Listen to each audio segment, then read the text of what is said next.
Hello Libra, thank you for joining me for your March monthly forecast. This month begins with a degree of tension.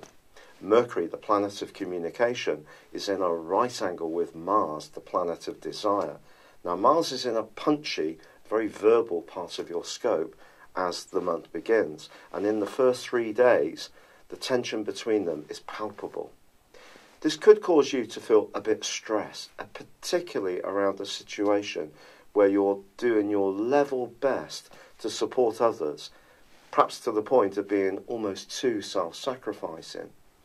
This is underlined by the full moon, which occurs on the 2nd.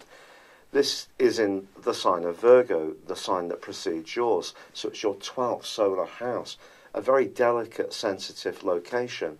But it's in opposition with Neptune as well as also the Sun. The implications of this is that if there is any issues floating around in the background, politics for example, swirling around like a mist, especially where you work, or if you are just pushing yourself beyond what's really reasonable, this is asking you to slow down and create a much more reasonable structure, one where you can do the right thing by others, but also do the right thing by yourself. Now, the opportunity to really reorientate this month on a better basis for yourself starts to emerge from the 6th, because this is when Mercury, the planet of communication, moves out of the brittle zone it's been in for 21 days and joins up with Aries. Now, for you, this is a fabulous location.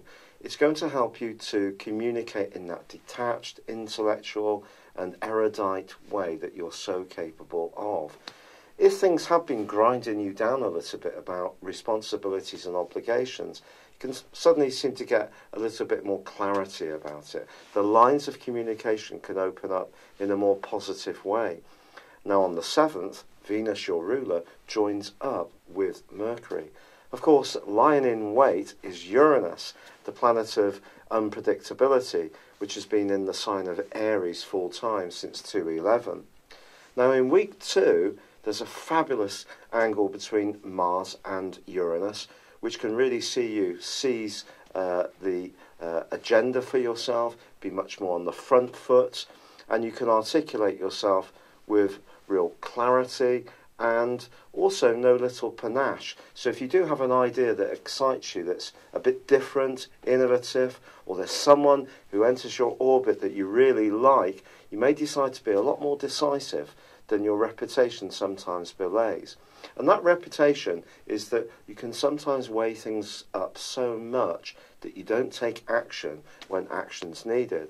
Now that particular aspect can certainly help action, but there's no doubt about it, Mars is also squaring up with Neptune in the same week, which can create that sense of uncertainty again. So the best way to deal with these contrasts and the dichotomy between Mars's brilliant angle to Uranus, which asks you to be a little bit more impulsive and bold and break out of any restrictions, against the angle between Mars and Neptune, which can mean you can encounter someone who's deceptive or very draining on your energy or your ideas, is to stick with what you feel is right for you, but also continue to be the diplomat that you can be. So it's really about boundaries.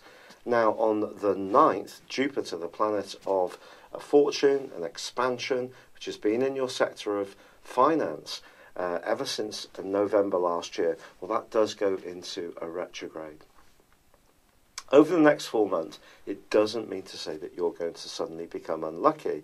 What it is asking you to do is to consider your calories, your intake of very rich and sweetened foods and even alcohol. And if you have been adding a pound or two to yourself, this can give you the push to take a little bit more care of the way that you support your bodily system. Now there is going to be a powerful new moon on the 17th, which gives you an opportunity to push forwards with any health and fitness campaign, and also in the next month to think about potential new work opportunities. But this is a new moon which also clashes with Mars, so you can see Mars is very influential this month. And I think it's asking you not to be too hasty in your judgment over anything. Again, this could create a little bit of extra tension, physical tension. So if you can, burn off this excess with an increase in your activities. And it doesn't have to be anything dramatic, just walking, cycling, rather than taking the car, are great ways to give your body the outlet that it could need. Now, ironically, Mars relocates on the 18th into a new location for you.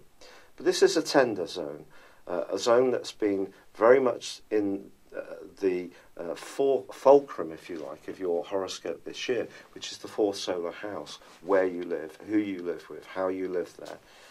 And of course, there was that clustering of energy at the start of the year which created that solar return, but Pluto has been in that location since 2008, and Mars is going to be joining with Pluto in the last 4 days of this month. If there is something that's closing in on you that you find difficult, so for example, it's family members that are not very acknowledging but make great demands upon you, a partner who doesn't pull their weight around the house on the domestic front, children who take you for granted, or live in an accommodation which is not really meeting your expectation. The combination between Mars and Pluto can give you an enormous amount of thrust. And if you really do need to speak out and you think it through and you're not just defensive, you could assert yourself in a very powerful way, a way which is much more in keeping with your opposite sign of Aries, which is ironic because on the 21st of this month, the Sun joins up with Venus and Mercury and Uranus in the sign of Aries, which of course is all about relating. Now, this is a part of your horoscope which is very much in keeping with the basic principles of your zodiac sign. You're so skilled in interacting with others, but sometimes ask yourself this question: do you lose your identity by being such a people pleaser? Now, Mercury, the planet of communication, which has been sparkling beautifully at the heart of this month, in its conjunction with Venus, then slams on the brakes and goes into a retrograde itself. When Mercury's retracing its steps in the 7th solar house, the area that's bound to come under the spotlight is relationships. So if you are talking about anything that's key, whether it's in a business or professional or personal context, just ensure that the other person has got the same understanding of what you think has been agreed. So confirmation emails or texts, just check in. Even if it seems slightly anxious, it's probably a smart thing to do. At least you'll know exactly where you're standing. But your ruler provides a thrust of energy right at the end of the month and moves into perhaps the most sultry and sensual part of your scope, your 8th solar house, on the last day. This can be good for long-term finances, business, if you have any interest. Also, if you're involved with someone on a romantic front and you get on well, it could be that their success or their improvement to their situation can be good for you too. And if you are looking to improve your property prospects on the back of that conjunction between Mars and Pluto, this will do you no harm whatsoever. But if you are wanting to take a relationship to the next level of commitment, a deep, burning, passionate commitment that takes you out of that more detached space you often occupy, Venus moving into this area can definitely provide some spice. It's been a real pleasure being with you. I'd love it if you would subscribe, comment or like on my channel. But for now, good luck and goodbye. Hello, thank you so much for watching my video. I'd love you to join me at my Horoscope Ace app. You can find this at www.horoscope-ace.com. You can use it through Android, iOS, Apple or Facebook. Check out your ascendant or your moon sign or download your free birth chart. There's all your favourite videos, plus there are daily, weekly, monthly and yearly horoscopes for general, love, Chinese and Indian astrology. If your passion is tarot, there's my brilliant 3-card money or love tarot readings too.